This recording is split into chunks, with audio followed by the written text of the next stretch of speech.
What is going on, FA Nation? John Pemba here with James Grande. Welcome into the Fantasy Alarm MLB DFS Playbook live show. We are back live. No show Friday, both literally and figuratively. Grande had no power, hours away, so unable to do the show. We had the preview show for all of you guys. We're available in the Discord. Grande had the playbook, so we had you covered Friday. We're back live here Monday to get you guys ready. Grande was on the playbook for today as well. Deep diving into this 9-game main slate. Sir, I popped on here, quizzically asked you, Soroka is the highest rostered pitcher on the slate. You said, well, you didn't read the playbook today. That would be accurate. I have yet to read today's MLB DFS playbook. Where can you find that, John? FantasyAlarm.com. FantasyAlarm.com. It's available for all of you guys to read as well. So no better man to break down the slate than the man who did that research for all of you here today. Our guy, I see 3 you popping in. Anthony, is there a show there today? It is. I know. We were late. Darn, we missed one. And now Grande's gone. Grande stood up in his chair and disconnected his entire computer. And now I'm going to be stuck here doing the show by myself until he reconnects. Look at the mid movement there. Got knocked off. Knocked himself off the internet. Just fast movements there. Excuses. Yeah, I know. No electricity, likely excuse. He might have no electricity right now. Again, he just froze. I don't know what happened there. All right, so I'll get us into all of this. Of course, Grande again has the playbook over at fantasyalarm.com that you guys can check out if you are Fantasy Alarm subscriber. Grande says not a bit. He did just in fact lose internet connection. I imagine that will reconnect, but as for now, we're going to get him mid-sequence. There he goes. He disconnects. He's going to restart, and we'll work this together. Alrighty. Max Fried is your top priced starting pitcher for today. We're gonna learn this slate together, folks. I did the research, obviously, for the preview show. I did the research for the Underdog Fantasy article that you guys have there. So I'm no stranger to today's MLB DFS slate. But I'm going to pull up Grande's playbook too as well, because why not? We should learn this together. On the cover of his playbook, he's got some Blue Jays because they're in cores. Max Fried, though, is your top priced starting pitcher, $10,200. Has a matchup against the Texas Rangers. We talked about on the preview show. Texas Rangers last 30 days against left-handed pitching here. Not good. They're not a good team against left-handed pitching. They really haven't been a great team against left-handed pitching all season long, but numbers for the last month here against lefties just equally as bad. In terms of strikeout rate, highest strikeout rate in baseball over the last 30 days against left-handed pitching, 28.1%. 218 batting average has them ranking 25th. Their isolated power numbers a bit in the middle of the range, 158, that's 16th. And their WOBA has them ranking 27th against left-handed pitching at 279. Now, as you can see on the screen, Max Fried hasn't really been pitching all that well. He had a little bit of, I think it was a blister issue there for a bit here. But this is just a matchup where, in all likelihood, he should bounce back, right? Again, he did face a Tampa Bay team that has also struggled against lefties, and we'll get to them. And he had an average outing, 6 2/3 is good, 111 pitches, 9 strikeouts, 4 runs, only 2 of them earned, gave you 29 fantasy points there. I don't see why we wouldn't get a similar style of performance out of Mr. Max Fried here. Grande is back. Internet's back. Not a bit. You stood up and just disconnected yourself is what I assume happened. No, my power tripped. So we had to hit the old power switch, and now I'm your. So there's 2 of you. Yeah, you're my name. You should say James Grande with always without power. I'm the one that's always on time. We just went over Max Fried. Great matchup against Tampa Bay last time out. Had a pretty good outing. Took about 111 pitches to go 6 2/3, but did have the 9 strikeouts, 2 earned runs. Now he gets this Texas team that's basically bottom 5 in strikeouts, or top number 1 team in strikeout rate, bottom 5 in average in WOBA. So if you're looking to spend up, Fried certainly finds himself in a good spot here from an ownership perspective. Fried, 4th highest rostered play. Tyler Glass now is getting ownership. It's he and Soroka as your top 2 in terms of ownership. Glasnow's got the Cardinals here today, sir. What is it about Tyler Glasnow that's drawing the love? The Cardinals kind of stink. No offense, but they have fallen off a cliff. Since July 1st, the only team that ranks worse against right-handed pitching in OPS, WOBA, and WRC plus is the Pirates. So you just don't want to ever be in the same category as the Pirates when you're talking about offense. So it's a great matchup. Obviously, Glasnow looked bad, like pretty bad in that red start after looking great upon initially returning. But this is definitely a spot you can get back on track in. The only thing I'd say is there's not a lot of strikeouts in the Cardinals offense, and maybe that changes if Donovan misses again. I don't think we haven't gotten the Cards lineup yet, and I assume that's just going to be delayed. So, I think that this is a game that doesn't pose much threat to Glasnow as long as he throws strikes. If he does throw strikes, we're in trouble here. Sure. Working our way down, we had a comment, love Sean Manaea gets Cleveland. We have highlighted sort of this matchup for a little bit, and then their number just kind of flipped, and they were good against lefties for a little bit, and now they're kind of back to they have a decent ISO against lefties. It's 186. Only a 21% strikeout rate, 257 average, 321 WOBA the last 30 days against lefties. What's real? Because the lineup hasn't changed. What is it about Cleveland now where they go up and down when it comes to these lefty matchups? Well, one, Jose Ramirez doesn't stop. He hasn't stopped in like a month. I mean, he is just homering every day. When he's not homering, he's stealing bases. When he's not stealing bases, he's hitting it in the gap. So I'm a little interested to see how some of these teams handle their rotations. Like the Mets are in the same category as like the Padres for me. Because like a team like the Yankees have Max Fried, and you're looking at Max Fried and you're saying, well, that's an ace. They're going to give him a leash. Where like Sean Manaea is not in that same ballpark. And with how many upgrades the Mets made with their bullpen, if there's any lead in the 5th or the 6th inning, Sean Manaea, and there's any trouble, like the Mets are going to their bullpen because they essentially have 3 to 4 setup men before they even get to Edwin Diaz. And they have 2 elite closers now with Diaz and Helsley. So I don't have the same desire to play Manaea as Warren mentioned. Like, I think he's fine. I just think that you're talking about a $9,500 pitcher. You can't get Sean Manaea to throw 5 innings at $9,500 because it's a 2-1 game and he gets someone on base, and now suddenly it's like Mets bullpen's up and we don't get depth in that start. Right. So I don't have the same feelings. I'm okay with it. I think there's obviously win equity attached to it.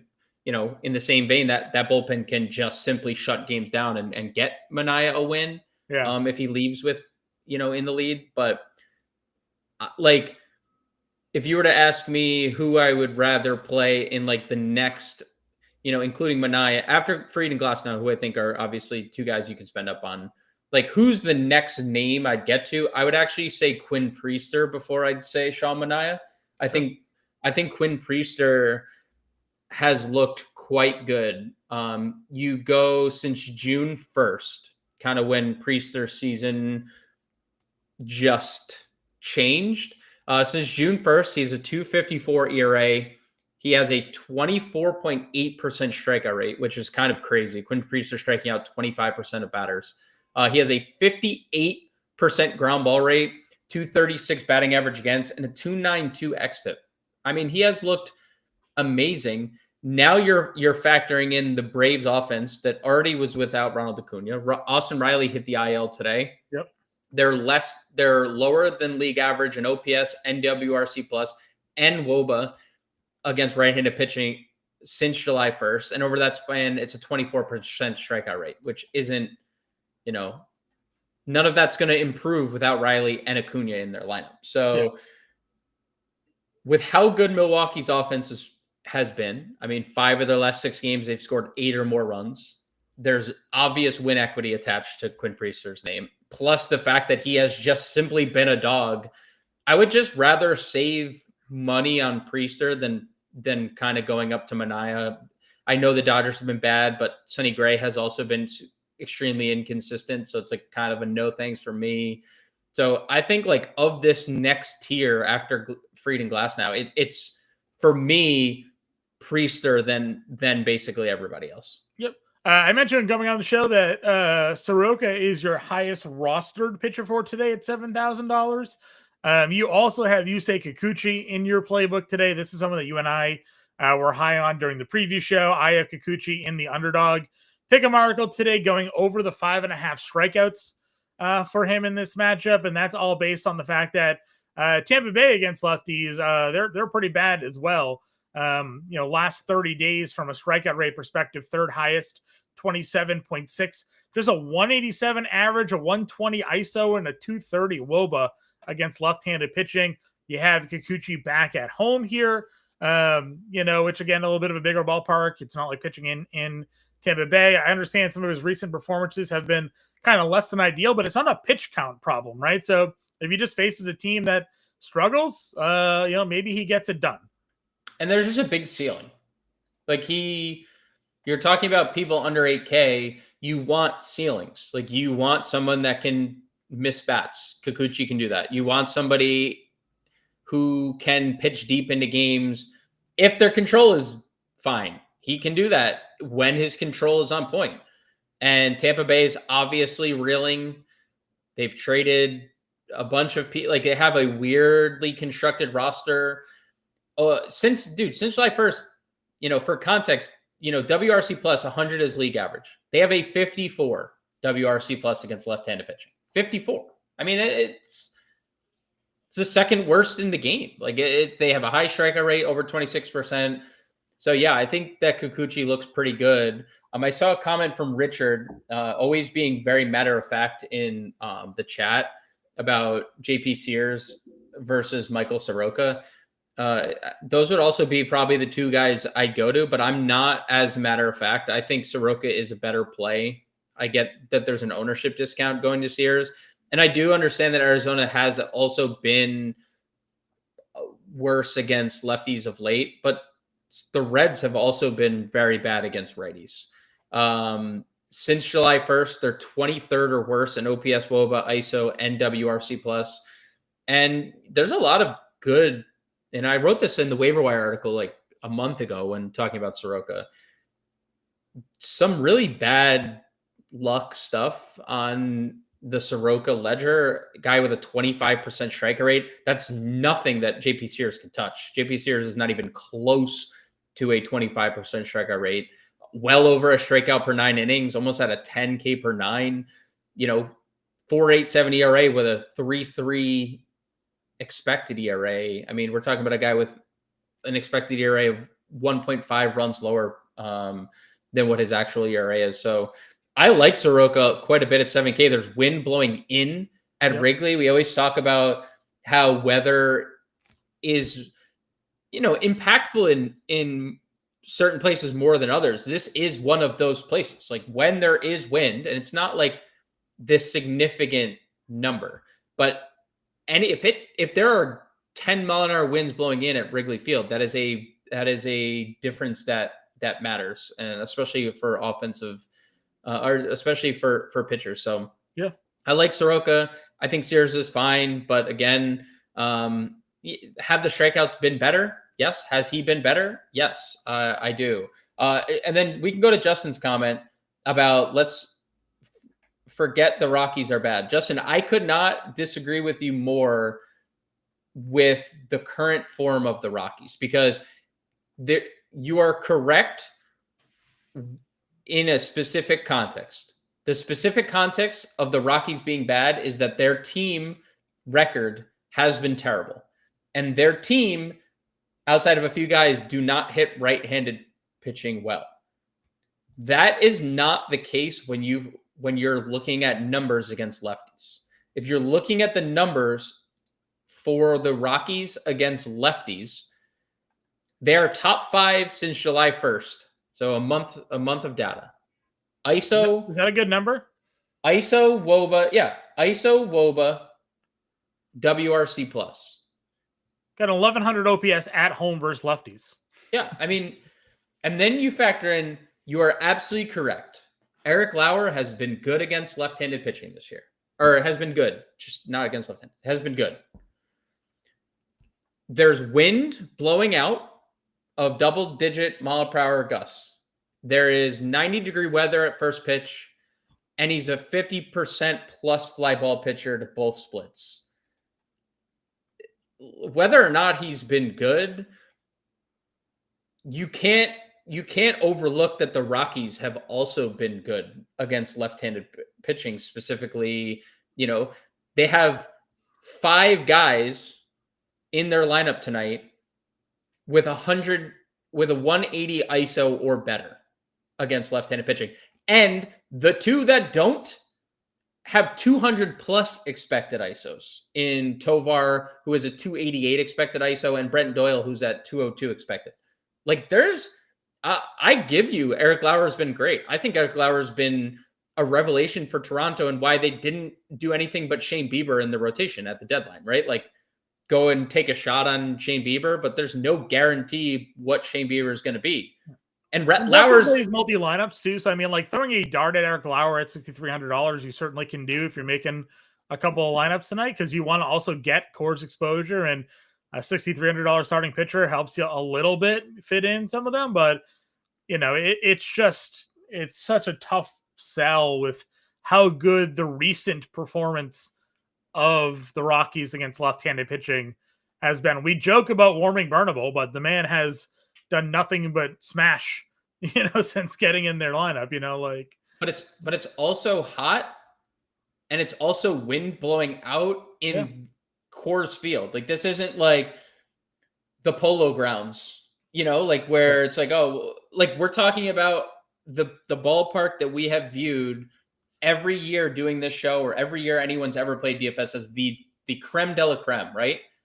A game with a 12 over under. And yes, that's aided by the Blue Jays having 7 applied runs, but like, it's a fly ball pitcher, 50% to righties, 50% to lefties. Was it 33 runs scored on Friday? Was that what it was? Something 33 like runs. And look, Eric Lauer has been better than Andrew Heaney in that context, but like, there wasn't 15-mile-an-hour winds, and it wasn't 90 degrees, and Andrew Heaney is not the same guy that where he's giving up 50% fly balls. Like, this is all a factor. And I'm not saying if you're not, like you said, if you're Justin plays multiple lineups, so like you can, but I am not by any means prioritizing Eric Lauer over any of these other, like, if I'm ranking just on the guys that have been mentioned, right? Lauer, Sears, and Soroka. Lauer is definitively third for me.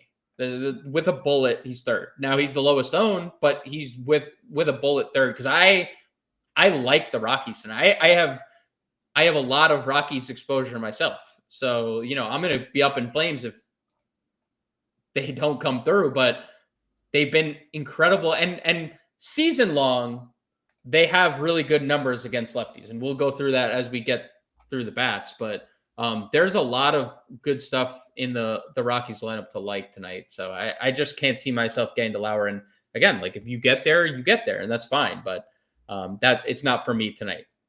Okay. What's your thoughts on Bayo? There's like, he's a good pitcher. I think that's like set in stone. We can acknowledge he's a good pitcher, and we can also acknowledge, I don't know what the ceiling is tonight, because although the Royals strike out against lefties, they still don't strike out against righties. Sure.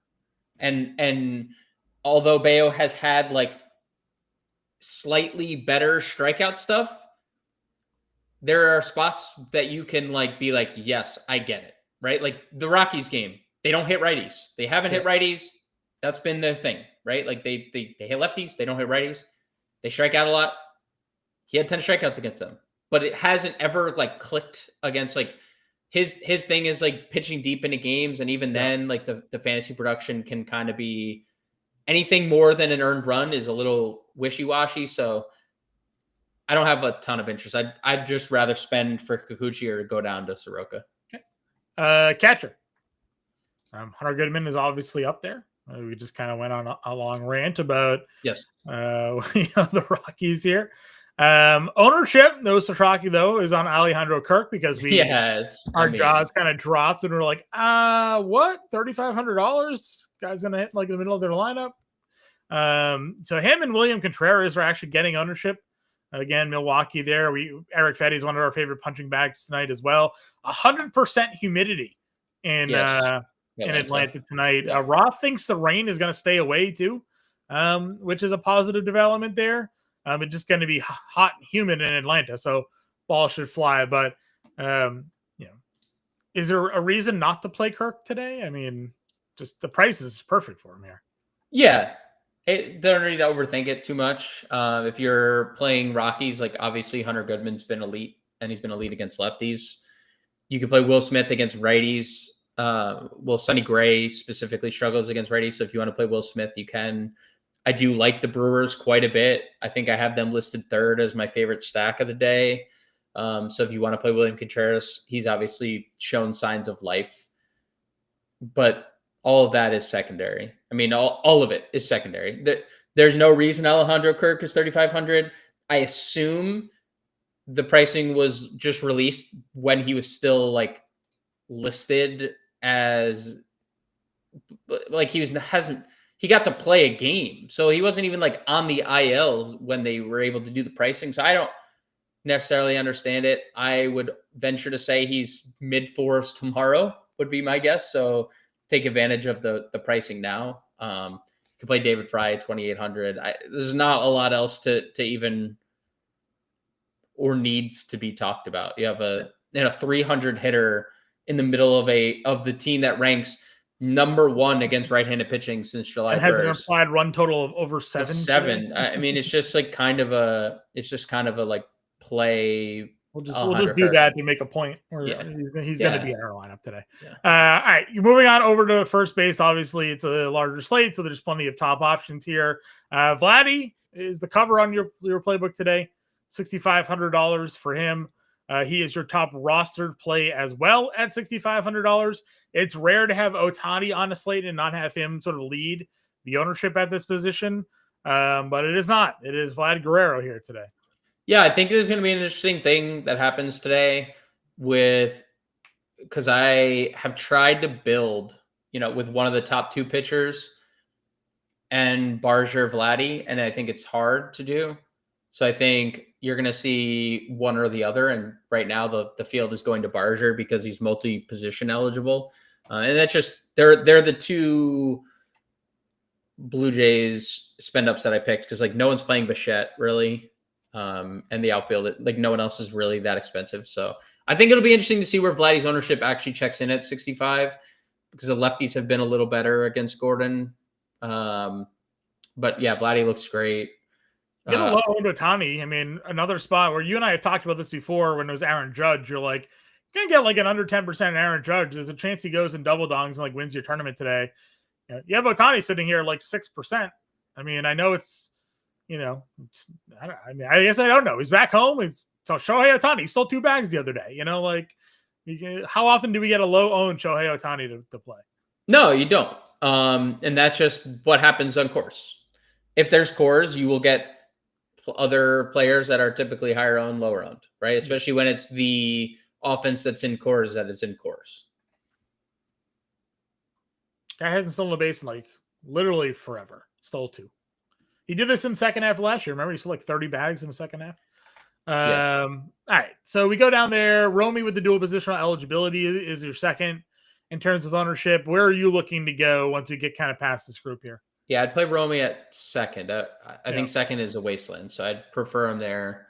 I like Ryan O'Hearn against Brandon Pfaadt. I think the Padres are quite interesting in large field stuff. Luis Araz if you wanted, but I just prefer O'Hearn just for home run upside. But Araz has been amazing. Has a I think a career high hit streak going right now. So if you want to play either of the San Diego first baseman, they both look great. You could play Goldschmidt, $3,700. For what Goldschmidt is against righties, he's the polar opposite against lefties. He rakes against lefties. Yankees lineup is hilarious because it was kind of like predictable in a sense. Now, I didn't know who they'd hit second, but it's a good lineup if they can score early against a lefty. But Goldschmidt is included in that. He still hits lefties. Warming Bernabel has been great. Is it sustainable? TBD, but he continues to rake. He did not have much grade power at the in his prospect rankings coming up, but Coors Field can do a lot for a lot of people, and we've seen that throughout the years. Ask Chris Bryant how things have gone, or ask Chris Bryant. Jesus Christ! I was gonna say Chris Bryant. It's a name. Oh man. I don't even know who you're. I don't even know who you're reaching for there. It doesn't matter. So I like Bernabel hitting fifth against Lauer. I like Andrew Vaughn hitting third. We've talked about Andrew Vaughn a lot lately, and I don't think we highlighted how bad Fetty has all. been. So like we didn't talk about it as a pitcher because we have no interest in pitching him. But like going against him today, even though Jackson Chourio because on the IL for Milwaukee, like still very very much in on playing against Fetty. Were you thinking McMahon? Is that what you're thinking of? No, we'll move forward. I don't know. My brain, yeah. Bernabel, Vaughn, and you could play Locklear, who finally had a good game on Sunday. Okay. Second base. You mentioned you'd play Romy Gonzalez here because you weren't a big fan of the position. What is it about second today that has you just kind of plugging and moving on? Not necessarily plugging and moving on, but I just don't think it's a very strong position. Like we know Cattell has been historically great against lefties. He hasn't been as good against lefties this year as he has against righties. He's also $6,000 and, he's been good, but are you playing $6,000 for Cattell Marte on a slate? Jazz lefty. He's been Romy's leading off. He looks great. I don't love Thairo Estrada at 4,500, to be honest. I think Cedon, if you don't have Romy money, I think you could play Cedon here. Cedon has been amazing against lefties as well. McLean, Soroka struggles more with lefties than he does righties. Semien hits righties. You could play Caballero, but a 4K 9 hitter that is likely pinch hit for. So like really nothing other than Red Sox for me above 4K. And then you get to the value tier. I like Willie Castro hitting fifth against a lefty. I don't like that the lefty is Nick Lodolo with how good Lodolo has been. That's not entirely fun. Bryce Terang, I think, looks really good in this spot. The 6-foot second baseman that's bigger than usual second baseman. Coming off the double dong, obviously known more for his speed, but I love the lefties against Fetty here. So I would play Terang 3,700. Ahmed Rosario is hitting second for the Yankees tonight. And I wrote this in the playbook. I think the Yankees are incredibly fascinating tonight because I kind of expected the lineup to include the names that they include. They're hitting Rosario second, they're hitting Slater fifth, and they're hitting Caballero ninth, right? All three of those players may not end the game in the lineup. And I don't even know why I say it may. Like all three of those players probably don't not if they're trailing. If they're ahead, they'll be in. If it's competitive, as soon as a righty comes in, right? Rosario plays the lead defense, so I mean, like if they're winning the baseball game, they may not pull him. I would assume you get Dominguez is pinch hitting for Rosario or Grisham because Grisham is better. Grisham is a better defender than Rosario because they're playing Rosario in right field. Grisham is just a better, right? He's just better. Caballero, easy gone. McMahon's playing third. McMahon is in for him at third. And then Slater in left, they'll use Dominguez there. Because they don't want to bat Slater. Slater is a corpse against righties. He only hits lefties. So like all three of those guys are good values, but they all might not, like you might get 2 at-bats with them, right? The Yankees don't have any time to like mess around with like not pinch hitting. So it's a tricky one because I think obviously there's upside. Rosario at 3,200 hitting second against a lefty. It's a good spot. He's very good against lefties. But how many at-bats do you get out of Ahmed Rosario hitting second? I don't know. Like they have a lot of right-handed relievers. Now that Robert Garcia is hurt, like everything Texas throws at you is a righty out of the bullpen. Now that they got Maton and they have Rosario's getting like 13%. So yeah, he's good. You have the second, third base eligibility at 3,200. You also have Blaze Alexander who's getting some ownership, also second, third base at $2,600. Yeah, I think Blaze Alexander also looks good and a little. If you want a little bit of a salary saver, off Rosario, that's a fine. Third base. Addison Barger, as you mentioned, is your ownership play. He's also $5,800 here. Yeah. Alex Bregman is your pivot, apparently, from an ownership perspective. He's 16%. Then it kind of dumps down to the value guys we kind of mentioned already. No one playing Jose Ramirez today. Again, another casualty, of course, only 3%. You always get a low-owned Ramirez potential there. You mentioned you were playing Barger over Vladdy earlier. Is that the spot here? No, I think it's just a fascinating roster construction today because I think lefties look better against Gordon. They have, the numbers back that up, but Barger's ownership, as you see, is just higher, right? So does it make more sense to play Barger than Vladdy? Can you get both? But then you're basically not getting one of the top pitchers. It's very hard unless you're going all the way down with your SP2. Like instead of like going to Soroka or Kikuchi or something. So it's a fascinating, thing. Barger makes it easier because he's third base outfielder. And he's in the slightly better split. So that's all that I was talking about. Donovan in the lineup leading off today. Okay. If that makes any difference for you for Glasnow. Anthony says ESPN has Glasnow and Minaya as the two best pitchers on the slate. I don't know if that means from like a win equity perspective. I'm not sure what he means by ESPN. Yeah, I don't know what the ESPN is, what that means. I'm assuming that's like best odds. But like, I could see the Mets having better odds to sense. win this game. So that if they're a better money line, they're massive favorites. That's fine. That bullpen is. The game's over. They got one of those bullpens, right? They went out and made sure that the game's over after 5 innings. But I don't think he's. That is not the same thing. From DFS, no, we have. He doesn't go enough innings or whatnot. So. And he's too expensive. I touched on. I won't deep into it again. I think he's too expensive for me to even rank him in the top 5. Where else we going at third?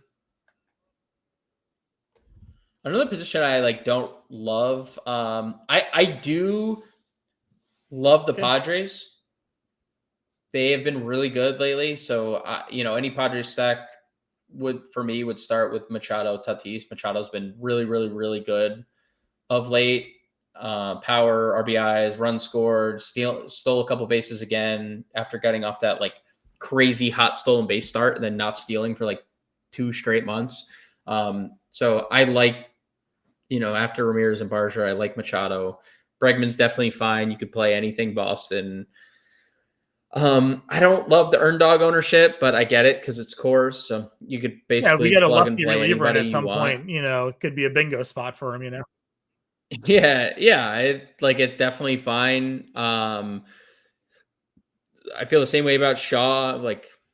Wish it was any other lefty but Durbin, Lodolo. 35. He has not been great against righties, but Brewers look good. Rosario, you could play here. Mauricio, you could play here. Farmer, you could play here.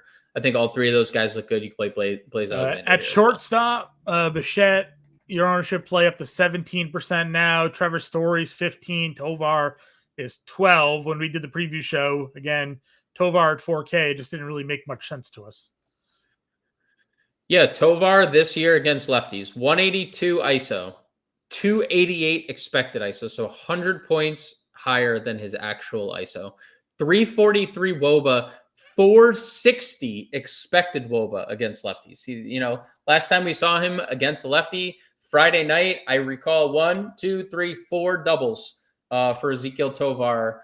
I think 2 of them would have left a lot of ballparks.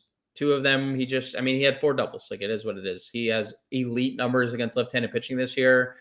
Love Tovar at 4K. Could definitely get to Bichette. He looks good against right-handed pitching.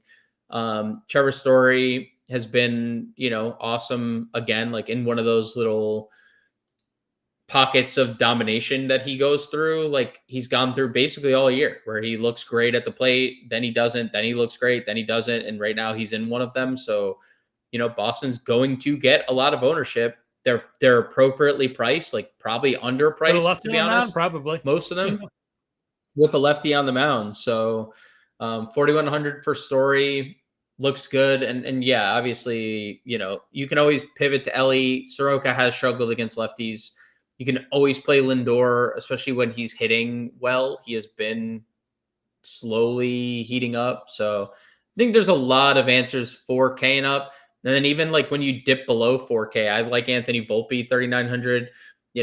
For say what you want about his defense, and if you follow me on Twitter, you've seen I've said a lot of things about his defense, but he has, respect to him, his offense has been incredible lately. A lot of power, and if you're going to get that power, it's been against lefties this year. Like, he has largely been good against lefties. So I think Volpe looks pretty good when you're dipping your toes into like the sub 4K range, but I'm not going any further down. It's Volpe or just. Right, well, we hit the outfield then.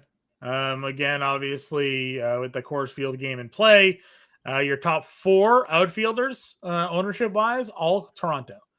Barger, Loperfido, Varsho, and Lucas. We talked about Loperfido, just insane, but we thought he might be hitting 2.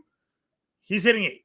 That doesn't seem to be deterring anybody from playing him, but it would have been a lot cooler if he was sitting second. Yeah, definitely interesting to see the lineup shift back to what they're doing here. But it's fine. Like, it's not like he's been really good. So whether he's hitting, just him being in the lineup is enough because he's cheap and he's in the lineup. So like, if you wanted to pivot to a Davis Schneider, there's not like a lot of difference between those 2 players. You can, I mean, Loperfido's been better, but Schneider has power too. It's a tournament pivot, but yeah, Blue Jays are getting all the ownership. Just going back to price rating, like the way going down by price. Ohtani, you can play Ohtani obviously here. Soto, you could play Soto. I think he looks good. I love Tatis against righties. And I mentioned I just kind of like the Padres tonight. Brandon Pfaadt's been really bad against lefties again this year, really lucky against righties. So I like Tatis 58. Bellinger, I've said it all year, Bellinger has absolutely raked against left-handed pitching. The numbers bear it out. His numbers, I mean, he's been just awesome. So if you want to play Bellinger, you can. Sub 5K, I definitely think Varsho is in play. 300 plus ISO for Varsho against right-handed pitching this year. Seiya loves lefties. Jordan Beck has a 250 ISO against left-handed pitching. Christian Yelich should dominate in this spot against Fetty. Fetty has, again, just been horrible against lefties more than righties. Stanton looks good. Nathan Lucas is leading off, $4,500. That's a really good spot. Jackson Merrill has seemingly come alive. We have multi-hit games in 3 of his last 5. He has a boatload of RBIs lately. Like, there's like, even when you just look at some of the Jackson Merrill stuff, a lot of it still suggests that he's a much better player than this. It's obviously he just hit this like unfathomable skid where he just like wasn't hitting. He was striking out too much. 159 ISO, 221 expected ISO to righties, 330 WOBA, 370 expected WOBA to righties. Like, it's still really, really good expected numbers. And now the results are coming with it. So Yeah, I think there's a ton to like above 4K. Not Lourdes. Cedon Yeah. Raphael. I know we talked about him at second, but Cedon, 4,100 2-hitter with multi-position eligibility. Yeah, there's a lot to like at 4K. Again, it's been a strong position kind of all season long. That mid range, we talk a lot about it. And I say like today, when we built our preview lineup, I don't think we used an outfielder over 4K in the preview lineup. So talk about under. Where's the value at today for you? So Brenton Doyle is probably the first name I'd get to. He's been really good against lefties specifically. So Doyle at 38, Gavin Sheets 38, Ref Snyder hitting 4th. Red Sox going with a little lineup change because they whatever, but they can, I guess, do whatever they want because it works. 3,700 for Ref Snyder looks good. Michael Harris hitting 5th if you're not playing Priester. Ramon Laureano is just a good baseball player again. I guess that's like the premise of Ramon Laureano's 2025. He's just a good baseball player. Homered yesterday again. Has some really underlying bad numbers against righties, and Laureano has really good numbers against righties. Isaac Collins hitting 5th, 3,400. He keeps being productive. We talked Loperfido, Blake Perkins. Perkins hasn't been good from the left side. He's been better from the right side, but he is hitting 6th, and he's been, obviously pretty good of late. So if you want to play him, I prefer, like at similar price, I prefer Collins of the two, but you could play either. Austin Slater hitting 5th, $3,000. We know how legitimately good he is against lefties. So that would probably be the extent. Schneider, we didn't really harp on again, but there's like any random well. ownership plays. Brandon Lockridge is $2,100. He's getting some ownership today. It's like 6%. He's in the Milwaukee he's hitting 8th for them at 2,100. That's kind of the only one we haven't really touched on. So, all right, let's get our line. I think we started Kirk Loperfido last night. Would you still make the same play, or what's your thoughts? Probably. Obviously, we don't like the Loperfido 8th as much as we thought he would hit 2nd, but he's been good. So. Pitching?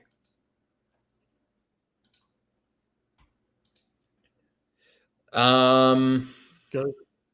I mean, I want to play Soroka. And if we can get to like the Fried Glass now, that'd be great. If not, I'd play low on Quinn Priester. If we did this, it's $4,300 a player. Soroka, Fried, Kirk, and Loperfido in the line. I think that what we have to do is make a decision on Vladdy or Barger, because I don't think it's possible to get both with Fried. I don't think those three things can, and like actually just build like a serviceable lineup. I think Barger is easier to get to because third base is not deep. I agree with that. I mean, there's definitely better. We can play Bernabel. And that's your core right Soroka, there. Fried, Kirk, Bernabel, Barger, Tovar, Loperfido. Second and 2 outfielders to go at 4,100 to play. We'll throw the completed lineup in the Discord, so make sure you check that out. Appreciate you guys tuning in with us each and every day. Hit that like, share, and subscribe button. We'll be back tonight with the preview show and another live show tomorrow. We'll see you then.